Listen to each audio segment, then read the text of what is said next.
पण आता इतरही घडामोडी पाहूयात। घाटकोपरमधून बातमी आहे। घाटकोपर स्टेशनवर एक व्यक्ती ट्रेन खाली अडकल्याची माहिती आहे। लोकल आणि प्लॅटफॉर्ममध्ये असलेल्या जागेत ही व्यक्ती अडकलेल्या व्यक्तीला बाहेर काढण्यासाठी सध्या प्रयत्न सुरू आहेत। तर लोकलमधून प्रवास करताना काळजी घेणं अत्यंत आवश्यक आहे।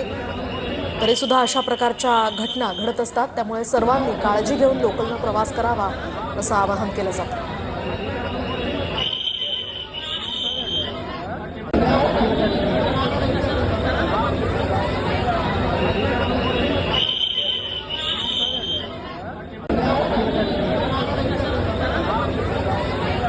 तर आपण पाहतोय या ठिकाणी घाटकोपर स्टेशनवरची ही घटना आहे। एक व्यक्ती ट्रेन खाली अडकल्याची या ठिकाणी माहिती आहे। अधिकची माहिती आपण जाणून घेऊयात आमचे प्रतिनिधी निवृत्ती बाबर यांच्याकडून। निवृत्ती, काय सांगाल? या ठिकाणी एक व्यक्ती ट्रेन खाली अडकल्याची माहिती आहे, काय नेमकी घटना घडली आहे, काय सांगाल?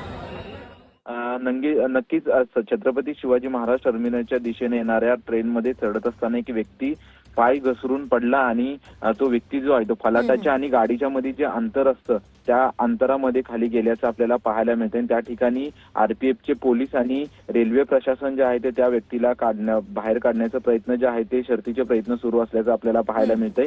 जे गाडी आणि फलाटाचं जे अंतर असतं त्या अंतरामधून आतमध्ये गेल्याचं आपल्याला पाहायला मिळतंय आणि संपूर्ण रेल्वे प्रशासनाच्या वतीने आणि आरपीएफच्या वतीने त्या व्यक्तीला बाहेर काढण्याचा शर्थीचे प्रयत्न सुरू आहेत। गेल्या 15 ते 20 मिनिटांपासून खरं तर हा जो प्रकार घडल्यानंतर 15 ते 20 मिनिटांपासून हे आरपीएफच्या वतीने सर्व प्रयत्न सुरू असल्याची माहिती सध्या मिळते। त्याच्यामुळे थोडासा परिणाम जो आहे तो गाड्यांवरती देखील झालाय। 10 ते 15 मिनिटं लोकल देखील जे आहे ते उशीर असल्याची माहिती मध्य रेल्वेच्या वतीने देण्यात आलेली आहे आणि त्या व्यक्तीला काढण्यासाठी संपूर्णपणे रेल्वे प्रशासनाच्या वतीने बाहेर काढलं जातंय। हा व्यक्ती पाय घसरून तिथे चढत असताना पाय घसरून पडला असल्याचा अंदाज जो आहे तो व्यक्त केला जातोय। नक्कीच, धन्यवाद निवृत्ती दिलेल्या सविस्तर माहितीसाठी। त्यामुळे लोकलमधून प्रवास करताना घाई करू नका, अशा प्रकारच्या घटना घडण्याची भीती असते।